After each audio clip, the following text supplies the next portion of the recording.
में भेजी। देखो मैंने ऑन कैमरा कहा है कि कुछ लोग सब्सिडी के लिए बनाते हैं, कुछ लोग यूट्यूब के लिए बनाते हैं, लेकिन कुछ फिल्में ऐसी हैं जो उत्तराखंड के हित के लिए बनती है, उनमें से ये भी एक है। कैसे मन में आया इस फिल्म का? ये सच्ची कहानी थी। गाँव-गाँव में जाता था, किसी ने ये कहानी सुनाई, तो कहीं न कहीं जब भी पलायन की बात होती थी, तो मैं इस कहानी को ज़रूर सुनाता था कि ऐसा भी होता है। तो राणा जी से मेरी मुलाकात हुई, ऐसे ही हम लोग कैजुअल बैठे हुए थे। उनको ये कहानी सुनाई, उन्होंने अपनी धर्मपत्नी को ये कहानी सुनाई, तो उनके रोंगटे खड़े हो गए। इन्होंने कहा हम फ़िल्म को बनाएँगे, तो मैं प्रोड्यूस कौन करेगा? उन्होंने बोला मैं इसको प्रोड्यूस करूँगी और वो फ़िल्म बन गई। ये फिल्म की जो स्टोरी है, आपको लिखूं पीछे टाइटल, जी। बल ये फिल्म सत्य घटनाओं पर आधारित है। जी, वाकई सत्य घटना पर आधारित था। बिल्कुल सत्य घटना पर आधारित, ऐसा हुआ है। चावल कित, कितने साल पुरानी बात हो रही 40-45 साल में लोगों ने कहा है, एक्चुअली घटना तो मैंने भी नहीं देखी है, लेकिन लोगों ने कहा है कि ऐसा हुआ है वहाँ पर और ये सच बात। है? ये सच बात है। चलिए, हमारे उत्तराखंड में सच बात बहुत होती है, लेकिन हम सच बात को मानते नहीं है। हम उस बात को मानते हैं जो सच होती ही नहीं है। चलिए, पिछले कुछ दशक में उत्तराखंड में बहुत सारी की गढ़वाली कुमाऊनी फिल्में बनी है। एक दौर था जब फिल्में बननी बंद हो गई, फिर एक दौर आया है जब हमारी उत्तराखंडी फिल्मों की फिर एक बार से बरसात होने लगी है। बहुत सारी की फिल्में बनती हैं, कुछ सब्सिडी के लिए बनती हैं, कुछ यूट्यूब के लिए बनती हैं, कुछ इस चीज के लिए बनती हैं, कुछ उस चीज के लिए बनती है। लेकिन कुछ फिल्में होती हैं जो उत्तराखंड के उन मुद्दों के लिए बनती हैं, जिन मुद्दों पे जिसकी पीड़ा पूरा उत्तराखंड झेल रहा है। अभी अभी एक फिल्म का मुहूर्त हुआ है, दादी। हालांकि फिल्म 30 मिनट या 40 मिनट की है, लेकिन मैं इस फिल्म को वाकई में उत्तराखंड का वो दर्द कहूंगा जिसको लेके ये तमाम स्टार कास्ट आज इसे पर्दे पर लेके आई है, आपके लिए और हमारे लिए। आप दादी बनी है उस फिल्म में, जी। कैसा लगा? वो दादी का रोल हो तो 65, 70, 80 साल की दादी थी। 65 इमोशन ज़्यादा इम्पोर्टेंट है। जब उम्र ज्यादा मायने नहीं रखती। उम्र वो तो कलाकार का काम होता है और सबसे बड़े हमारी मेकअप आर्टिस्ट थी, उन्होंने वो तो बना दिया। सबसे ज़्यादा इम्पोर्टेंट था जब मैंने स्टोरी पढ़ा था, तो मैंने स्टोरी को पढ़ा, तो जब स्क्रीन प्ले पढ़ा तो मुझे आँसू आ गए। और ये सोच कर कि शायद अगर उनकी जगह मैं अपने दादा-दादी को छोड़ के आ गई होती और वो वहाँ होते, तो कैसा होता? या फिर अगर कल हमें कोई छोड़ के चला जाए, तो हमें कैसा लगेगा? सवाल वही इम्पोर्टेंट है ना। ये सवाल इतना इम्पोर्टेंट है। आजकल के युवा है ना, वो तो छोड़ के चले जा रहे। कोई गुड़गांव है, कोई दिल्ली है, वहां से फोन करते हैं, हमारी सैलरी नहीं मिल रही है, हमें मालिक ने मार दिया, ये कर दिया, वो कर दिया। हमारे लोग हमारे राज्य से प्यार करना भूल गए। क्या होगा? क्या होगा? क्या होगा? अपनी तरफ से मैं ये कहना चाहूँगी कि मैं मेरे माँ-बाप को नहीं छोड़ सकती और आप उन्हें कैसे छोड़ सकते हैं, जिन्होंने आपको पैदा किया, इस लायक कर दिया कि आप आज गुड़गाँव में बैठे हैं, तो आप अगर उनको छोड़ के जाते हैं, तो ये आपकी मानसिकता की बात है, आपको अपनी मानसिकता सुधारने की ज़रूरत है। चलिए, मानसिकता सुधारने की जरूरत है। और एक दौर था जब कोरोना काल चरम पर था, डर के मारे लट्टी पट्टी उठा के हम पहाड़ों पे आ गए थे, और डर के मारे आए, अपनों के लिए और अपने उत्तराखंड के लिए नहीं आए। तो भी हम इसलिए आए कि कहीं एक मोर नहीं जाऊं हम, हैं?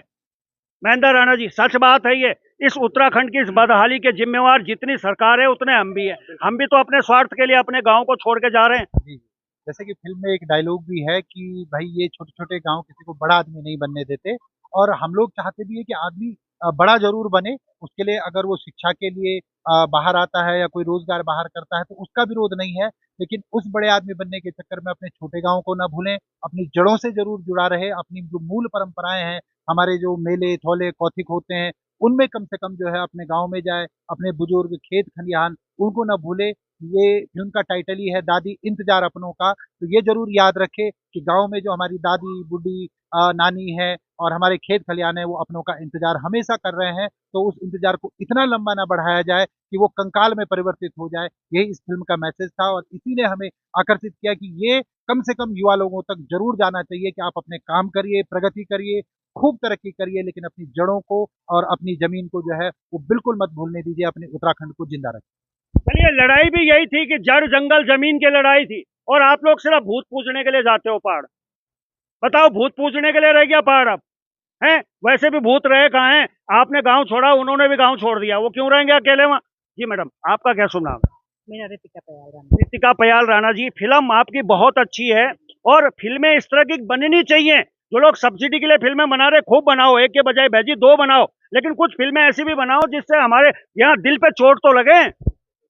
नहीं, सही कहा आपने, क्योंकि जिस दिन मुझे मतलब हम लोग बैठे हुए थे भगोट जी के साथ, उस दिन मतलब सुन के जैसी अंदर से फीलिंग आई ना, तो उससे ही मतलब बिल्कुल ऐसा हो गया कि यार वाक़ई में जिनके साथ ऐसा घटा होगा, वो मतलब किस सिचुएशन में रहे होंगे उस समय।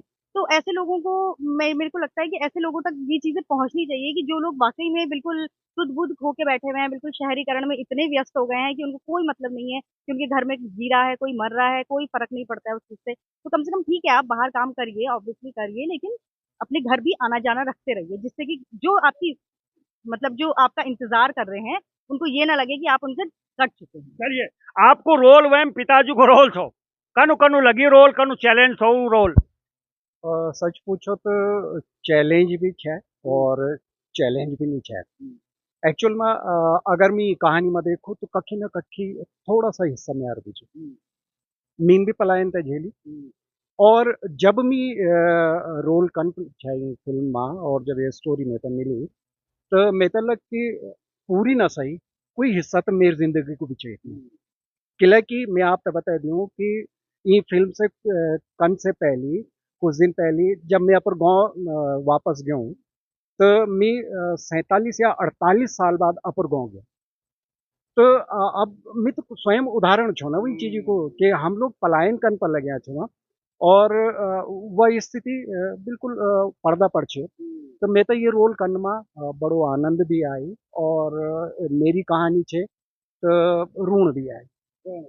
हाँ जी. चलिए चलिए, एक युवा है इसमें जो शहर से गांव आते हैं और गांव में आते हैं वो तारकेश्वर महादेव मंदिर जाने महादेव मंदिर पहुंची एक आकाशवाणी होंदी और वो ते बोल दन कि बेटा आप अपने गांव जाओ. ये हैं वो भाई जो बोल तो मेरी तरह हिंदी रहे लेकिन पता नहीं क्या ऐसी आकाशवाणी हुई आप गांव पहुंचे. चलिए, फिल्म में रोल आपका कैसा रहा, कितना चैलेंजिंग रहा? सर मैंने जो भी मतलब अपने उससे करा तो 100% ही दिया होगा.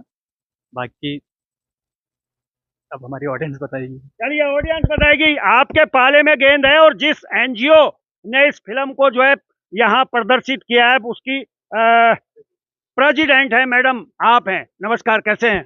मैं ठीक हूँ, आप बताइए आप मूल रूप से कहाँ के रहने वाले हैं? मैं मूल रूप से आगरा, उत्तर प्रदेश की रहने अच्छा, वाली उत्तर प्रदेश, योगी जी के इलाके से हैं. चलिए, योगी जी भी हमारे इलाके से हैं. हूँ। ये मजेदार बात है, एक ऐसा इत्तेफाक जल्दी से होता नहीं है और मैं गर्व से कहता हूँ कि वो भी हमारे ही है. कैसा रहा स्टोरी, आपने सुनी है, क्या लगा स्टोरी सुन के? बिल्कुल जब सर ने मुझे स्टोरी बताई थी तो मुझे भी वो चीज़ लगी कि हाँ, काफ़ी लोग पहाड़ों से बाहर जाते हैं। इवन पहाड़ों से नहीं, अगर हम लोग पूरे देश को देखें तो देश से भी पलायन होते हैं। अगर हम पंजाब की स्थिति देखें तो पंजाब से भी काफ़ी पलायन किया जाता है, कनाडा के लिए जाया जाता है।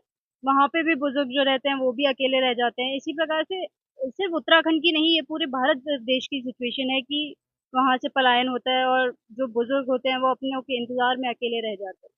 तो बस इसी को हमने मद्देनज़र रखते हुए हमने फैसला किया कि इस मूवी को हम लोग दिखाएँगे यहाँ पे। चलिए, बहुत सराहनीय काम किया है. और अंत में जाते जाते भूलो, मैं तो देखा आपने बोल ही सकता हूँ यूं फिल्म बना ली, कृष्णा भाई एक बजन गायब हो गया. फिल्म ही बना सकता हूँ लेकिन फिल्म देखने के बाद आपको निर्णय करना है. ये नहीं कि ताव में आके उठे और आप बस पकड़े और पहुंच गए वहां तारकेश्वर महादेव. हम ये बिल्कुल नहीं करें, लेकिन ये पहाड़ों को बचाना है तो इस तरीके की फिल्में और बननी चाहिए. बहुत बहुत धन्यवाद आप सभी का और बहुत बहुत शुभकामनाएं, अग्रिम बधाई इतनी सुंदर फिल्म बनाने के लिए. तो चलिए, बने रहें.